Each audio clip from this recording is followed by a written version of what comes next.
Fungamwaka, une mine à l'est du Congo. Ces hommes travaillent pour que nous puissions téléphoner. Ils extraient du coltan, indispensable à la production de téléphones mobiles. La République démocratique du Congo est le deuxième fournisseur mondial de cette matière première rare. Fungamwaka est une mine modèle. Elle n'emploie pas d'enfants, l'État contrôle l'extraction et prélève des impôts. Les responsables de la mine travaillent de manière légale. Surtout, aucun groupe armé n'intervient ici qui finance son combat avec le trafic de matières premières. Car la longue guerre civile financée par la richesse du sol est le plus gros problème du Congo de l'Est. 90% des mines sont exploitées par des mineurs artisanaux dans des terrains frontaliers à peine accessibles. Un paradis pour les groupes de rebelles qui exigent du travail forcé des travailleurs et vendent les trésors du sol sur le marché mondial en passant par les pays voisins comme le Rwanda.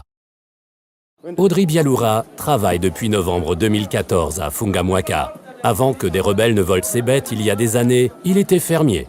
Il est maintenant forcé de gagner sa vie comme mineur.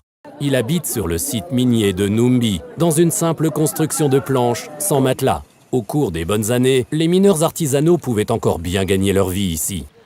Mais depuis que le boom de l'or nouveau est passé, beaucoup se sont endettés. Je n'ai rien gagné du tout jusqu'à présent. Au lieu de ça, j'ai toujours dû emprunter de l'argent au patron pour payer ma licence de mineur, le loyer ou la nourriture. La vie à Numbi est chère et notre rendement bien trop bas. Une mine légale est dirigée par une coopérative. Des entrepreneurs lui louent des parcelles à exploiter et engagent des travailleurs comme Audrey. Le gain est partagé. 50% reviennent aux gérants. Les minerais sont lavés du sable à la pelle, comme aux anciens temps des chercheurs d'or. Dans la capitale de province, l'étain ne rapporte guère plus que 5 € par kilo. Le coltan, quant à lui, 20 €.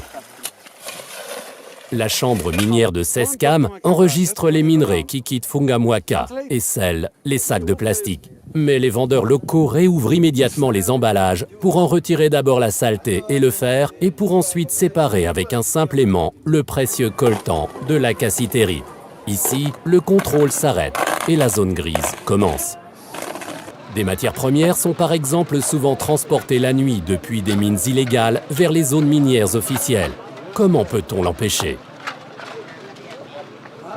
Bukavu, la capitale de la province du Sud Kivu. Dans la cour du musée géologique, l'Institut fédéral allemand des géosciences et des ressources naturelles de Hanovre a établi un laboratoire pouvant déterminer la provenance des minerais.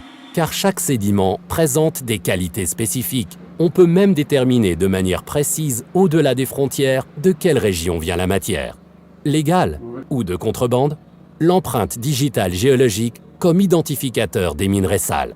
Mais dans une mine comme Fungamwaka, tous les frais de contrôle se font d'abord ressentir sur le bénéfice, comme un exportateur de Bukavu raconte. Le prix sur le marché mondial ne s'adapte pas. Tous les coûts, les impôts, redevances sont au bout du compte à la charge des mineurs. C'est pourquoi Misereor et d'autres organisations européennes de développement demandent une intervention de l'Union européenne. Ils souhaitent une législation ambitieuse qui coupera les liens entre les ressources naturelles et le conflit. Des entreprises agissant sur le marché européen et vendant des produits contenant des minéraux à conflit devraient être tenues responsables de leur chaîne d'approvisionnement. Elles devraient s'assurer que les droits de l'homme sont respectés tout au long de la chaîne, des matériaux bruts aux produits finis, et elles devraient en couvrir les coûts. À Fungamwaka, les mineurs paient seuls les contrôles. Ils gagnent moins. Au cours des derniers mois, je n'ai pas pu envoyer un seul franc à ma famille. Je ne peux pas rentrer à la maison non plus. On m'arrêterait immédiatement à cause de mes dettes.